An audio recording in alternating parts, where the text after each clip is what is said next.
Willkommen auf unserer spannenden Entdeckungsreise. Nach einer Untersuchung von Historikern werden etwa 60% der schockierenden Entdeckungen zufällig entdeckt. Wenn jemand den friedlichen Boden umgräbt. Es ist unbestreitbar, je tiefer wir graben, desto mehr Geheimnisse entdecken wir.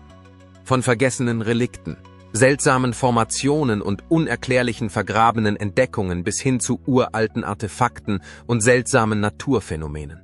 Auf der heutigen Reise entdecken Sie mit uns 15 der seltsamsten Dinge, die jemals tief im Inneren der Erde gefunden wurden. Das geheime Kino im Untergrund. Unter den belebten Straßen von Paris liegt eine verborgene Welt. Eine Welt voller Geschichte und Geheimnisse, die es noch zu lüften gilt. Die alten unterirdischen Tunnel von Paris sind bereits berühmt für ihre unheimliche und rätselhafte Atmosphäre. Aber niemand hätte erwartet, dass tief im Inneren ein geheimes Kino darauf wartet, entdeckt zu werden. Im Jahr 2004 stießen die Polizisten bei einem routinemäßigen Trainingseinsatz auf genau diese Situation. Als sie sich durch die labyrinthischen Tunnel bewegten, gelangten sie über ein Entwässerungssystem in der Nähe des Trocadero, wo ein Schild mit der Aufschrift Baustelle, Zutritt verboten warnte. Sie ignorierten es, gingen weiter und stießen bald auf einen Schreibtisch mit einer Überwachungskamera. Als sie sich näherten, löste die Kamera eine Aufnahme von bellenden Hunden aus. Offenbar ein Versuch, unerwünschte Besucher abzuschrecken. Doch der eigentliche Schock sollte noch kommen. 18 Meter unter der Oberfläche, versteckt in den unterirdischen Gängen, befand sich ein voll funktionsfähiges Kino. Dabei handelt es sich nicht um eine behelfsmäßige Einrichtung, sondern um einen sorgfältig konstruierten, in den Fels gehauenen Kinosaal mit abgestuften Sitzreihen, einer riesigen Leinwand, professioneller Projektionstechnik und einem Archiv mit alten Filmrollen aus den 1950er Jahren. Direkt neben dem Theater befand sich eine gemütliche Sitzecke, die mit Kochutensilien und einigen Getränkeflaschen ausgestattet war und den Raum wie einen geheimen unterirdischen Rückzugsort erscheinen ließ. Noch erstaunlicher ist, dass die gesamte Anlage über eine eigene Stromversorgung und sogar 3 funktionierende Telefonleitungen verfügte. Als die Polizei jedoch mit Experten zurückkehrte, um die Stromquelle ausfindig zu machen, stellten sie fest, dass die Leitungen gekappt worden waren und eine kryptische Notiz hinterlassen worden war. Auf der stand: Versucht nicht, uns zu finden. Der einzige Hinweis: An den Wänden waren seltsame Symbole gemalt. Ob es sich dabei um das Werk einer geheimen Filmgesellschaft, eines unterirdischen Clubs oder nur um ein anonymes Hobbyprojekt einer Gruppe von Enthusiasten handelt, weiß niemand so genau. Aber eines ist sicher: Die Tunnel unter Paris bergen noch immer Geheimnisse, die darauf warten, gelüftet zu werden. Das geheimnisvolle Zeitkapselauto. Die mysteriöse Zeitkapsel ist nicht nur ein Objekt, es ist eine Geschichte voller Geheimnisse und eine seltsame Entdeckung. Im Jahr 1956 feierte die Stadt Tulsa, Oklahoma, ihr 50-jähriges Bestehen und wollte ein denkwürdiges, futuristisches Projekt ins Leben rufen. Anstelle einer herkömmlichen Zeitkapsel wurde ein Plymouth Belvedere Sportcoupé von 1957 vergraben, das mit Gegenständen gefüllt war, die das Leben im Jahr 1957 repräsentierten. Das Auto wurde in der Hoffnung vergraben, dass es 50 Jahre später einen Blick in die Vergangenheit werfen würde. Die Idee war, das Auto zu vergraben und den Einwohnern die Möglichkeit zu geben, die Einwohnerzahl der Stadt im Jahr 2007 vorherzusagen. Die Person, die mit ihrer Schätzung am nächsten dran war, würde das Auto und einen $100 gewinnen. Zu den im Auto versiegelten Gegenständen gehörten alltägliche Dinge wie ein 5-Gallonen-Benzinkanister, Motorola, eine Schachtel Zigaretten und sogar eine Flasche Beruhigungsmittel. Nach der Versiegelung wurde das Auto in ein etwa 4 Meter tiefes Betongewölbe hinabgelassen und mit Wachs geschützt, um Feuchtigkeit fernzuhalten. Als das Auto im Jahr 2007 ausgegraben wurde, befand es sich jedoch nicht in dem erhofften tadellosen Zustand. Das Wasser war irgendwie in das Gewölbe eingedrungen und hatte das Auto etwa 1,5 Meter tief unter Wasser gesetzt. Die Ursache für die Überschwemmung ist noch unklar, aber es wird vermutet, dass sie durch eine geborstene Wasserleitung oder Erschütterungen der Straße verursacht wurde. Das Auto war fast völlig zerstört und mit Rost bedeckt. Und die Artefakte im Inneren waren größtenteils zerstört, obwohl einige versiegelte Gegenstände unversehrt blieben. Der Gewinner des Wagens war Raymond Humberston. der die Einwohnerzahl von 384.743 voraussagte und damit die tatsächliche Zahl von 382.457 fast genau traf. Als der Wagen ausgegraben wurde, war Humberston jedoch bereits 1979 verstorben. Der Wagen und der dazugehörige Sparbrief gingen an seine überlebenden Familienmitglieder. Das Auto wurde an eine Restaurierungsfirma geschickt, die mehr als $15.000 für die Reparatur ausgab. Nachdem die Restaurierung jedoch nicht zum Erfolg führte, wurde der Wagen im Historic Auto Attractions Museum in Roscoe, Illinois, ausgestellt, wo er bis heute steht. Ein Ferrari im Hinterhof vergraben. Wenn Sie daran denken, in Ihrem Garten zu graben, stellen Sie sich wahrscheinlich vor, Dreck, Steine oder vielleicht ein paar alte Münzen zu finden. Doch 1978 erlebte ein Hausbesitzer in Los Angeles den Schock seines Lebens, als er einen 1965er Ferrari Dino Berlinetta Speciale entdeckte. Das Auto war seit Jahren verschwunden und wurde 1974 von seinem ursprünglichen Besitzer, Rosendo Cruz, als gestohlen gemeldet. Cruz hatte behauptet, ein Parkwächter sei der Täter, aber der Fall wurde schnell vergessen. In der Zwischenzeit kassierte Cruz die Versicherungsprämie für das Auto. Im Februar 1978 entdeckten zwei Jungen beim Graben in ihrem Garten etwas Metallisches, das sich als der verschwundene Ferrari herausstellte. Die Behörden wurden gerufen und es stellte sich heraus, dass das Auto vergraben worden war. Die Diebe hatten versucht, das Fahrzeug zu verstecken, indem sie es mit Plastikplanen und Teppichen abdeckten, aber die Fenster offen ließen, wodurch das Auto im Laufe der Jahre rostig und korrodiert wurde.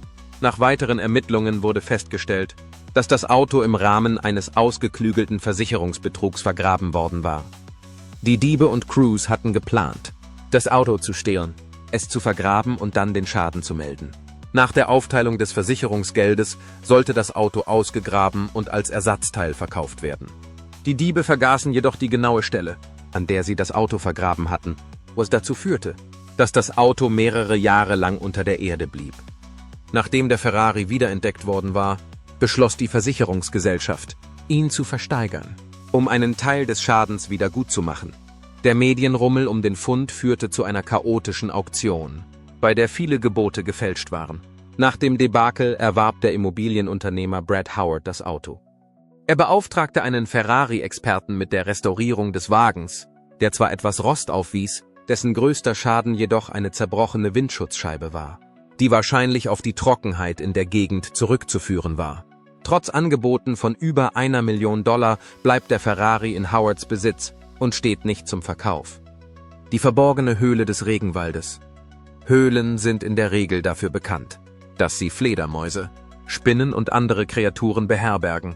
Aber die Son Doong-Höhle in Vietnam widerspricht dieser Erwartung.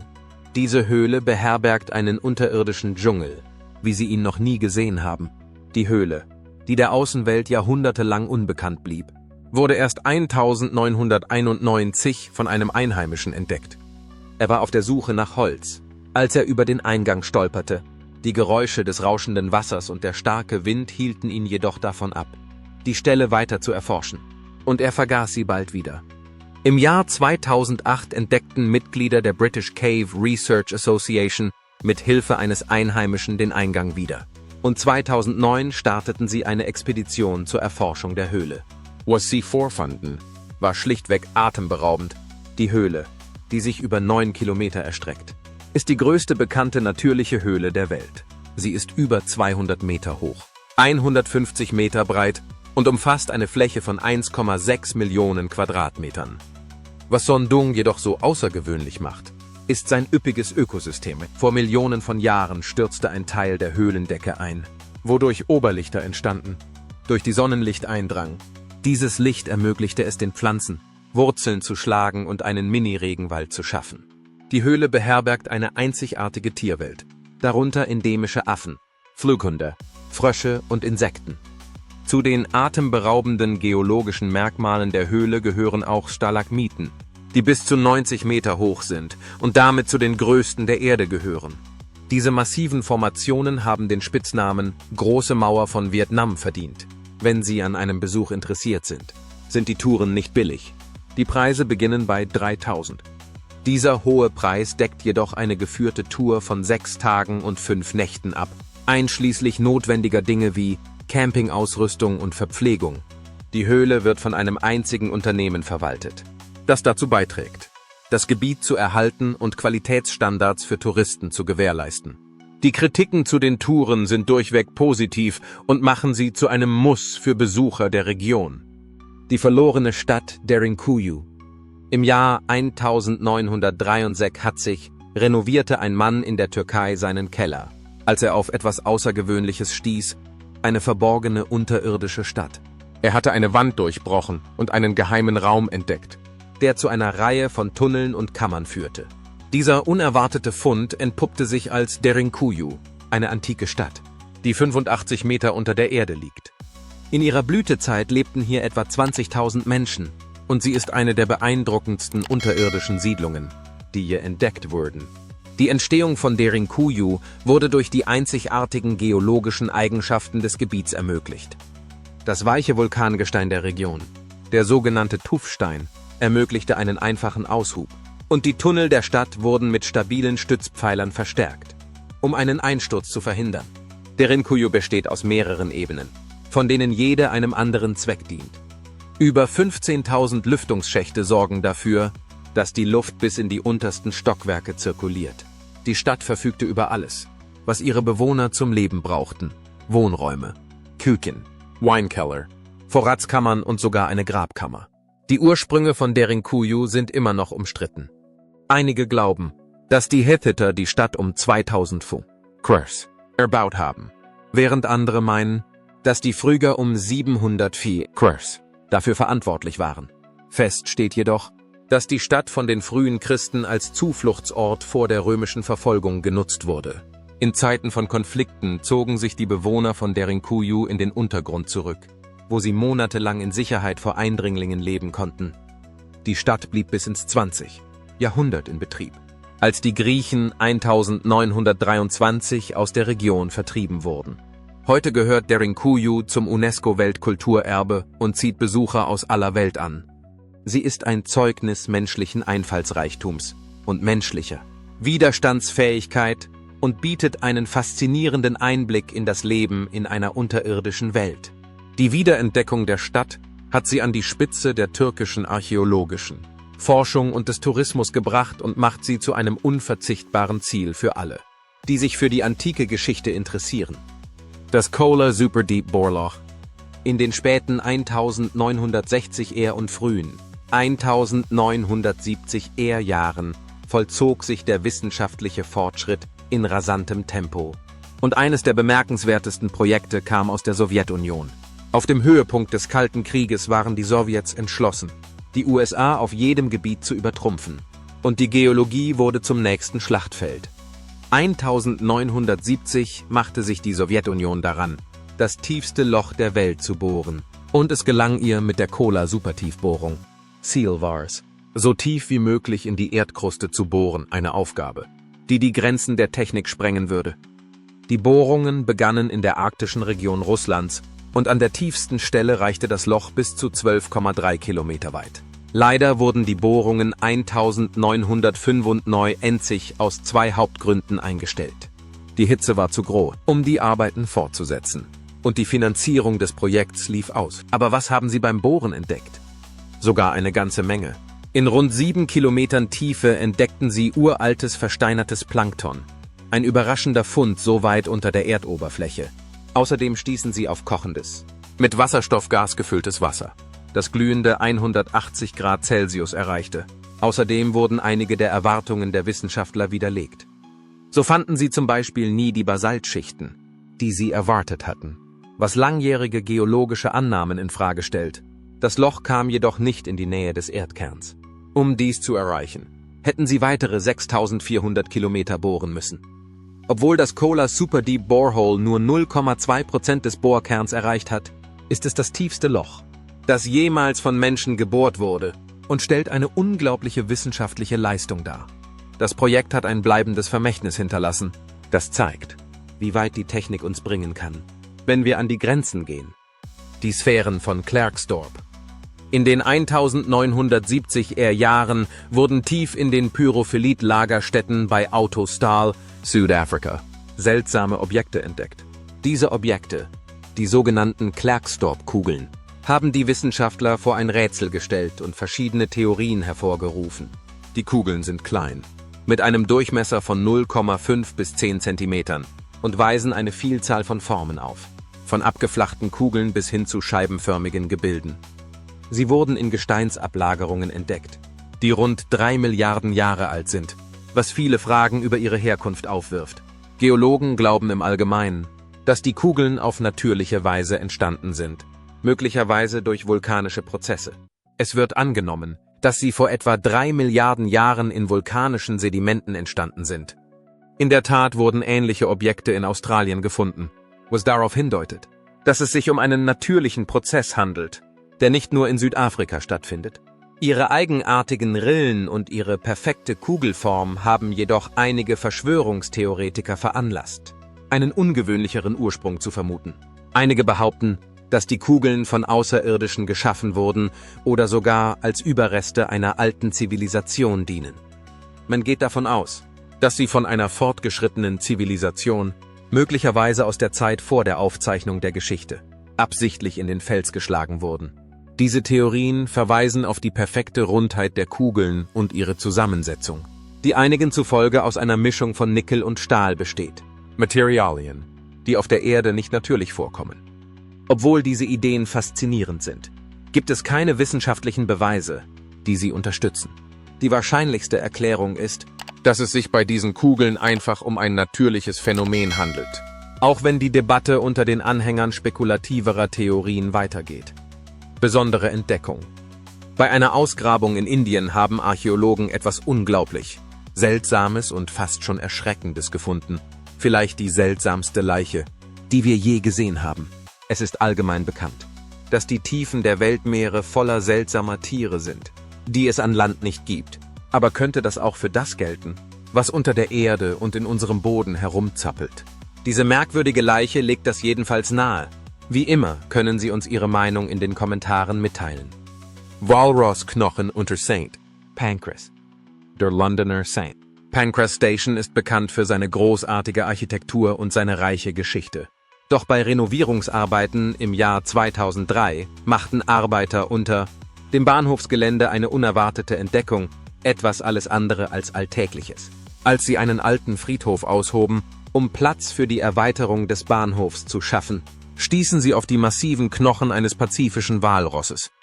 Dieses riesige Meeressäugetier, das normalerweise in arktischen Gewässern vorkommt, war irgendwie tief im Herzen Londons vergraben worden.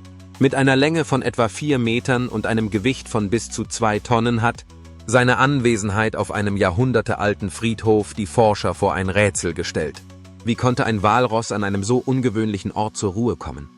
Um das Rätsel zu lösen, wendeten sich die Experten historischen Aufzeichnungen zu und fanden Hinweise, die bis in die Mitte des 19. Jahrhunderts zurückreichen. Zu dieser Zeit beherbergte der Londoner Zoologische Garten mehrere exotische Tiere, darunter 2 Walrosse, von denen eines im Jahr 1853 eintraf. Die plausibelste Theorie besagt, dass das Tier nach seinem Tod von Anatomen untersucht und später auf dem Friedhof begraben wurde, da dieser in der Nähe des Zoologischen Gartens liegt. Ein weiteres Rätsel ist, dass die Überreste des Walrosses in einem Sarg zusammen mit menschlichen Knochen gefunden wurden. Der genaue Grund dafür ist nicht bekannt, aber einige Forscher glauben, dass es Teil früher wissenschaftlicher Studien oder der medizinischen Ausbildung gewesen sein könnte. Angesichts des historischen Kontextes scheint diese Erklärung am wahrscheinlichsten. Doch selbst jetzt bleiben Fragen offen. Handelte es sich lediglich um eine praktische Bestattung? Oder könnte es eine noch seltsamere Geschichte geben, die darauf wartet, aufgedeckt zu werden? Pompeji erhaltene Stadt. Wenn es um unglaubliche unterirdische Entdeckungen geht, sind nur wenige Orte so faszinierend wie die antike römische Stadt Pompeji. Die Stadt, die 79 Kurs nach dem Ausbruch des Vesuvs unter Vulkanasche begraben wurde, ist eine perfekt erhaltene Zeitkapsel, die einen bemerkenswerten Einblick in das Leben zur Zeit des Römischen Reiches bietet. Pompeji war eine lebendige und mondäne Stadt, die für ihre großen Theater, luxuriösen Badehäuser belebten Marktplätze und wunderschön dekorierten Villen bekannt war. Pompeji war ein Zentrum der Kultur, der Unterhaltung und des täglichen römischen Lebens, dessen Straßen von Bäckereien, Tavernen und Handwerksbetrieben gesäumt waren. Was Pompeji wirklich außergewöhnlich macht, ist die Tatsache, dass die Stadt unter der Asche so gut erhalten geblieben ist. Als 1748 unter Karl von Bourbon mit den Ausgrabungen begonnen wurde, entdeckten Archäologen eine ganze römische Stadt, die in der Zeit stehen geblieben war. Von kunstvollen Fresken bis hin zu alltäglichen Haushaltsgegenständen blieb fast alles unversehrt, was einen unvergleichlichen Blick auf die Geschichte ermöglicht. Mit einer Fläche von über 440.000 Quadratmetern ist Pompeji eine der größten archäologischen Stätten der Welt. Besucher können heute durch die antiken Straßen spazieren, prächtige Tempel erkunden, in wunderschön verzierte Häuser eintreten und sogar das älteste erhaltene römische Amphitheater besuchen. Laufende Ausgrabungen bringen immer wieder neue Erkenntnisse zutage und machen Pompeji zu einem Ort, an dem die Geschichte immer noch aufgedeckt wird. Ein Besuch in Pompeji ist wie eine Zeitreise in die Welt des antiken Roms, die man hautnah miterleben kann. Pompeji ist nach wie vor eine der faszinierendsten Entdeckungen der Geschichte. Eine Stadt, die mit ihren Geschichten aus der Vergangenheit fesselt und inspiriert. Das Mithraeum unter Rom. Im Jahr 1931 wurde beim Bau eines Gebäudes in der Nähe des Circus Maximus in Rom eine unglaubliche Entdeckung gemacht. Arbeiter legten ein Mithraeum frei, einen antiken Tempel, der dem Gott Mithras geweiht war. Der Mithraismus, eine geheimnisvolle Religion, die mit dem frühen Christentum konkurrierte, war im Römischen Reich sehr beliebt. Es war ein Kult, der sich auf die Verehrung von Mithras konzentrierte, einem Gott, der mit der Sonne und der Erneuerung des Lebens verbunden war. Das Mithraeum, das unter Rom gefunden wurde, diente als heiliger Ort, an dem sich die Anhänger zu Ritualen wie Gebeten, Opfern und gemeinsamen Mahlzeiten versammelten. Zu diesen Ritualen gehörte oft das Teilen von Brot und Wein, ähnlich wie bei den Christen. Der Tempel wurde wahrscheinlich von einer kleinen Gruppe von Anhängern genutzt und bot Platz für 30 bis 40 Personen gleichzeitig. Im Laufe der Jahre geriet der Mithraismus langsam in Vergessenheit, insbesondere nach dem Aufkommen des Christentums. Doch die Entdeckung dieses Mithraeums bietet einen seltenen Einblick in diesen alten Kult. Heute ist dieses faszinierende Stück Geschichte für die Öffentlichkeit zugänglich, aber Sie müssen einen Termin für einen Besuch vereinbaren. Dieses versteckte Juwel unter Rom zeigt, wie viel die Stadt unter ihrer Oberfläche verbirgt, mit Spuren ihrer religiösen Vielfalt und ihrer komplexen Vergangenheit. Verlassene französische Autos in einem Steinbruch. Im Jahr 2016 beschloss ein belgischer Sportlehrer, einen Steinbruch in Zentralfrankreich zu erkunden, und was er dort fand, war schlichtweg erstaunlich.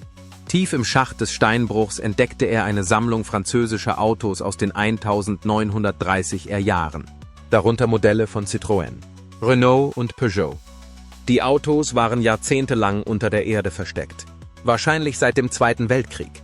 Während des Krieges befürchteten viele Franzosen, dass die Deutschen diese Fahrzeuge beschlagnahmen würden, um sie entweder zu verschrotten oder für ihre eigenen Zwecke zu nutzen. Deshalb versteckten die Einwohner die Autos im Steinbruch, in der Hoffnung, sie vor dem Feind in Sicherheit zu bringen. Nach Kriegsende kehrte jedoch niemand zurück, um die Fahrzeuge zu holen, und sie wurden dem Rost und der Verwesung unter der Erde überlassen.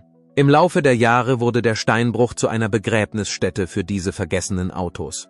Als die Fahrzeuge entdeckt wurden, befanden sie sich in unterschiedlichem Zustand, und der Rost fraß an ihren Karosserien.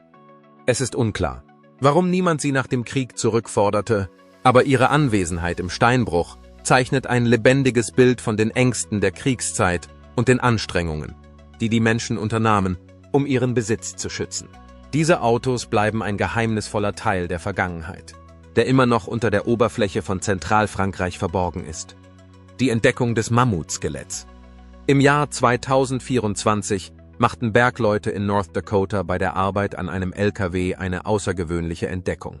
Tief in der Erde vergraben fanden sie ein teilweises Mammutskelett mit einem Stoßzahn, der eine beeindruckende Länge von 2,1 Metern aufwies. Als die Bergleute erkannten, was sie gefunden hatten, stellten sie die Arbeit ein und alarmierten Paläontologen, die bald darauf mit den Ausgrabungen begannen.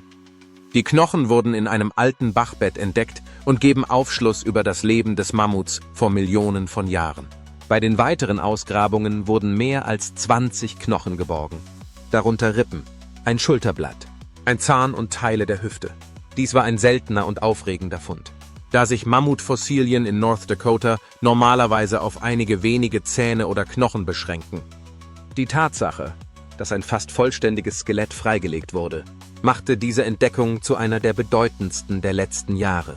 Diese prähistorische Kreatur durchstreifte die Erde lange vor der Ankunft des modernen Menschen, und ihre Knochen bieten einen Einblick in eine Zeit, als riesige Säugetiere die Ebenen durchstreiften.